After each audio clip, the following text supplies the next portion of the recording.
Hello again, YouTubers. Welcome back to the Board Game Captain. I'm your host, the Board Game Captain, and today I'm going to be reviewing a role-playing game system. Now you might be asking yourself, Board Game Captain, why are you reviewing a role-playing game? And that's because gamers like you and me usually like more than one kind of game. At least that's the theory I'm going off of. A lot of you did watch my last role-playing game product, so I hope that carries through with this one.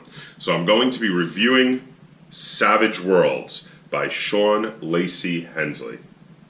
Now, Savage Worlds was published by Pinnacle Entertainment and Studio 2 Publishing. And this is a role-playing game system that is a generic system. It can be used with any setting. It comes with a handful of one-off adventures that might give you an idea of a setting to expand on inside, but otherwise it doesn't really have a setting of its own. This game book is like a toolbox. It has lots of tools in it that could be used for all different settings, all different historical time periods, as well as sci-fi, future, and fantasy worlds. And it comes with the ability to take what you need, use what you need, and dump the rest. Now, they have many other books, some that add in extra tools. For instance, there's a sci-fi companion, a fantasy companion, a superheroes companion, and a horror companion. And these add extra tools to the mix to help you further customize when you're making your own settings, say based on a book or a movie or a video game or what have you, that doesn't have its own role-playing game.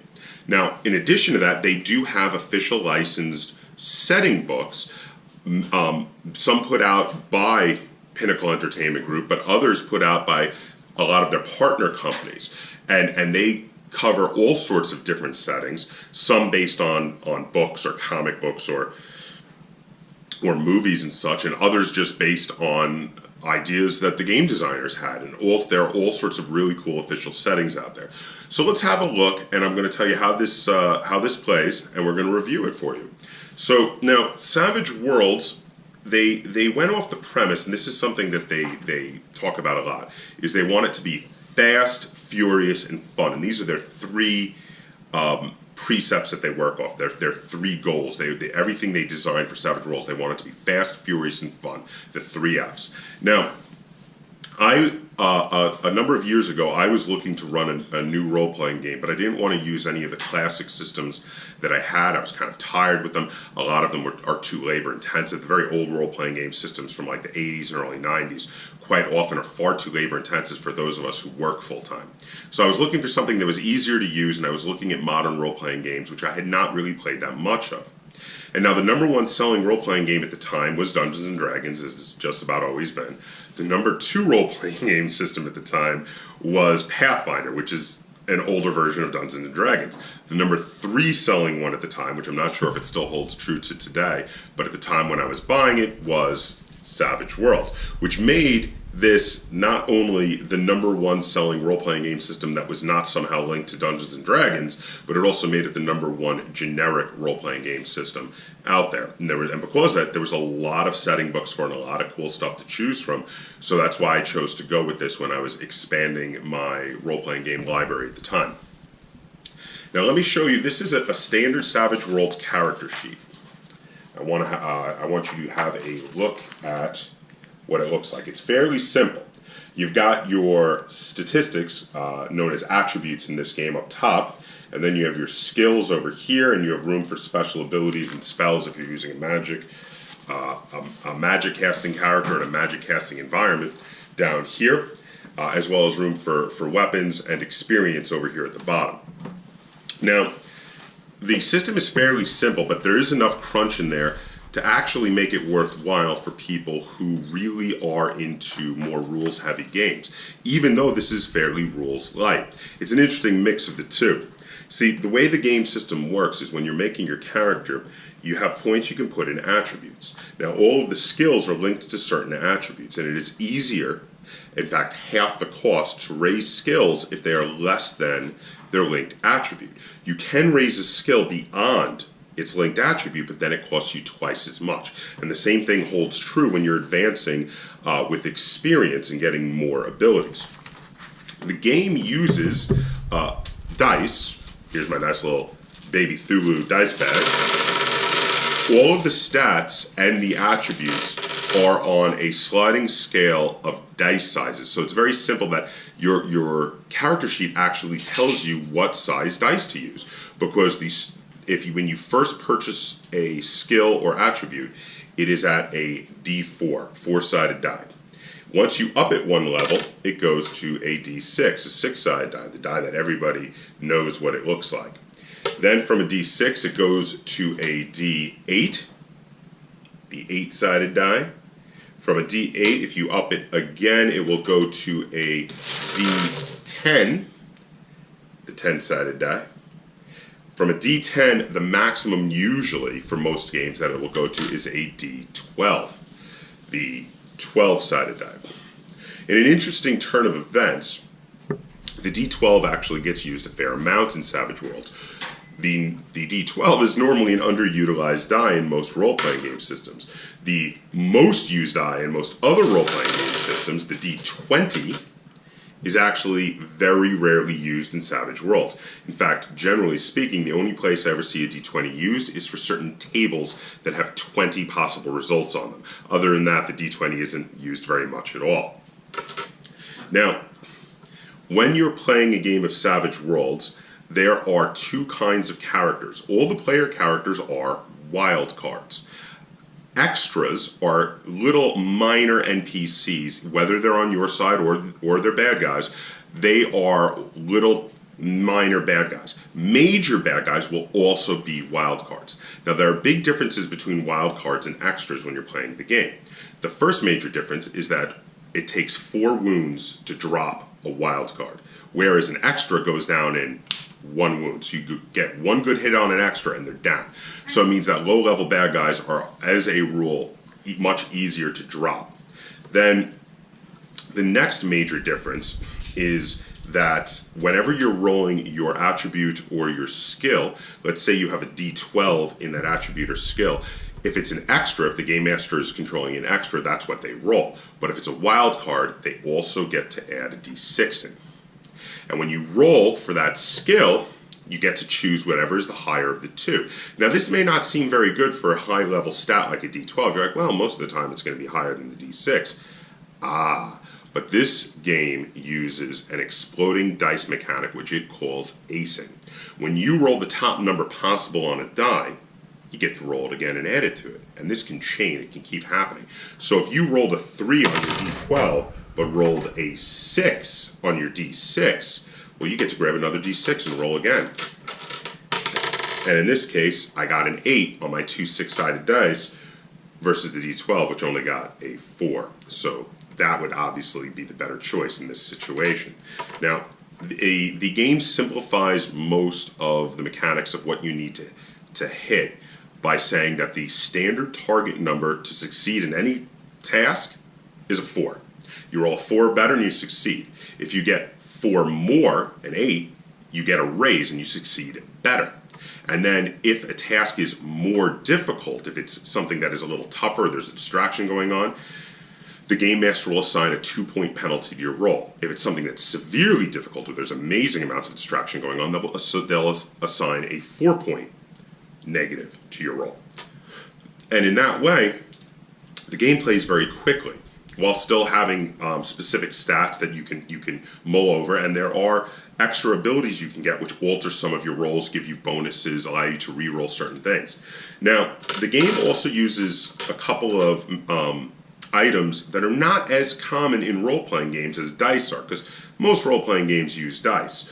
But the game uses 2 interesting items that are a little bit different. The first I want to talk about is bennies.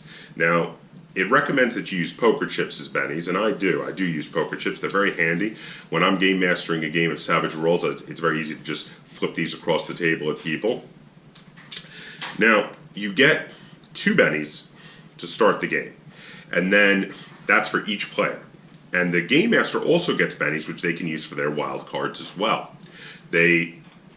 As the players roleplay, when they do excellent role-playing or play towards disadvantages that they have, the Game Master can toss them an extra benny. And I use this quite a bit as an incentive to role-play well, to build up drama or comedy. Whenever my players do such things, I give them an extra Benny. And I'm fairly generous with this, and I think you should be fairly generous with giving out Bennies. I give, basically, usually wind up giving a few to every player every session. The Bennies can be used to re-roll those critical die rolls that when someone goes, oh man, wow, that stinks. You can say, well, do you have any Bennies? Oh yeah, here you go, and roll it again. And you always get to keep the highest of the rolls you did. So you can roll it several times. Here's another Benny. Roll it again. And if your second one was the best, you go back to the second one. You keep the highest one you got. So these are quite useful. That they also have an ability where you can use them and roll one of your attributes, which is Vigor, to try to soak damage if someone's gotten a crazy amount of damage on you and you really don't want to die, which, I mean, when do you ever actually want to die? But you can roll to soak the damage. So Bennies are very useful for that as well.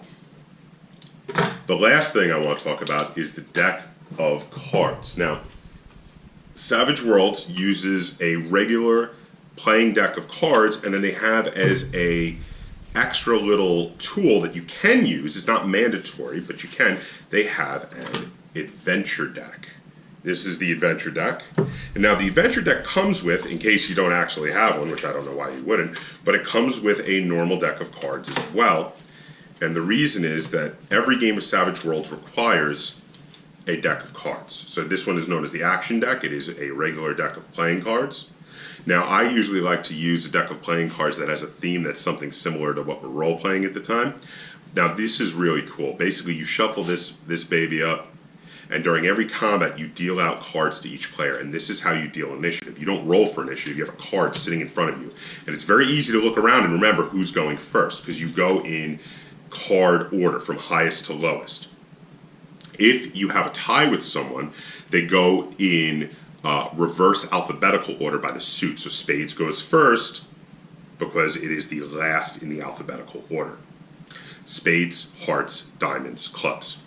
Now, there are a lot of edges. Edges are extra abilities you can get that you can pay points for when you're leveling up, as it were. This game doesn't actually have levels, but you gain experience, and every 5 experience points you get to advance and get new abilities. There are plenty of edges that allow some bonuses to initiative, and these are interesting because a lot of them, when they combine together, can really make a fast character. I have a player character right now who's playing an elf and really wants their elf to be super fast because elves should be fast. So he has 2 edges to help his speed. The first one is anytime during initiative he's dealt a number less than 6, he gets dealt again a new card until it's a 6 or above. The second one he has is that he gets to take 2 initiative cards and choose the better of the 2. With the 2 of those combined, he winds up almost always being one of the first 2 people to go in every combat situation. So this is a really cool mechanic. And one extra thing is you do have to leave the jokers in, and the reason for that is when the joker comes up, whoever drew the joker will get +2 to all their trait rolls, including attack, during their turn, and then after the turn is over, you get to shuffle this back in. So you get +2 to all your die rolls, including attack and damage, +2 to everything, and then you reshuffle the decks. The Joker is like, wow, great, awesome. Now it's time to do that extra special thing I've been planning to do for a while. Now the other deck, and this is an optional one, you don't have to do this, but I like it a lot, is the Adventure deck. Now this is a product that Pinnacle sells separately from the role-playing game, and it allows you to deal out cards to players which can have interesting, cool effects on the game. The cards can allow special abilities to happen. They can even allow the players to for instance, choose a villain that survives the particular game you're in, and they become their arch enemy with special rules as to how you deal with when they face each other again. And these cards are great. They add a lot of extra interesting elements that both the players and the game master have to roll with and find ways to adjust with and play with. And I just find them to be a really cool element. It lets my players feel like they have more impact on the game world, and I like to use them. Now the way these work is you deal a number of them out equal to the current rank of the players. So starting players get 1 when they go up to seasoned, which is the second rank, they get 2.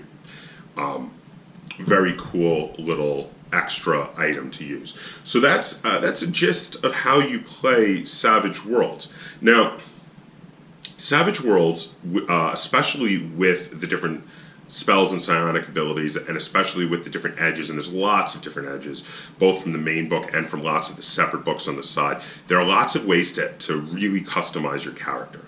That adds a lot of crunch to it. There is a lot there that you can do if you really want to customize your character, if you really want to work your character into a specific image that you have in your mind, and you're trying to find edges that fit that image, as well as maybe hindrances and disabilities that fit that image. There are lots available. In addition, if you want to get very mechanical with it because you're one of those people that instead of really wanting to work your character towards an image, just wants to get mechanical with the game rules and want your character to be very useful in a fight, there are lots of cool edges you can choose from when you're getting advances to do that.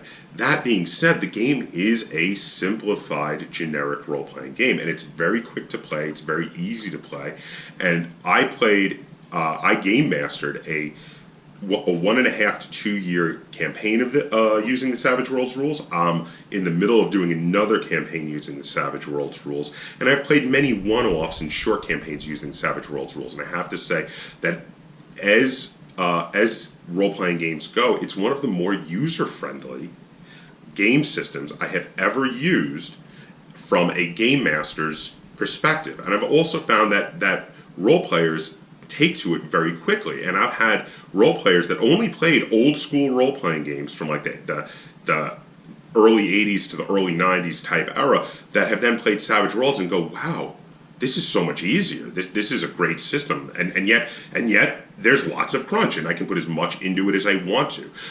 Crunch, by the way, is a slang term for people who are not familiar with. Crunch is for rules, for extra rules mechanics that you can use to your advantage. Now, I love this game system. I think it's a lot of fun. I think it's very user-friendly. I think it significantly reduces the amount of time, at least for me, that I've had to put into preparing for games when I'm game mastering. Old role-playing game systems, some of them used to have me spending more time prepping for a game than we would actually play the game. That has never been the case for me while using the Savage Worlds system. So I love this system. I think it's a great system. I've used it for multiple settings, and I find that it works in all those settings, which is why, out of 10 stars, I give the Savage Worlds role-playing game system 9 stars. Now that is a lot. That is a very high rating. It only doesn't get a 10 because no system is perfect, but you know what? The company, Pinnacle Entertainment, is so great. When they notice there's issues, they even are pretty regular at publishing erratas. And they put them up on the website for free for you to download and take a look and see what rules have changed. And this is a high 9. It could almost be a 10 just because of how much support the company gives to the community and to the game. So there you go. 9 out of 10 stars, but a high 9. Great game system. If you're looking for a generic role-playing game system, I highly recommend this one to you. It's an easy one to learn, easy one to teach new players. But let's get a second opinion. Lynn, how many stars out of 10 would you give to the Savage Worlds role-playing game system? 8. So Lynn gave it an 8, which is also a very high rating. Now she's mainly played this game system as a player, so her rating is more on the side of being a player. Still very high, not quite as high as mine, but 8 means she loved it and she'll play it any time. She knows she's going to play it many times in the future, and she's played it many times and enjoyed it in the past. And she has, because she was one of my players in my 1.5 year long group, and she's one of my players in my new game that's going on right now as well. So there you have it. That is a very enthusiastic 2 thumbs up review from both myself and Lynn. So if you are looking for a great new generic role-playing game system to run with your friends, but don't want to have to spend a lot of time working on your games beforehand, and don't want to have to spend a lot of time teaching new players new rules, this is a great game for you. Savage Worlds, there you have it. So if you liked this video, please like, share, and subscribe. If you have any comments either on Savage Worlds or on the video itself, feel free to comment down below. Also, if you have any questions either on the video or on Savage Worlds, ask them in the comments down below here on YouTube. And until next time, game on.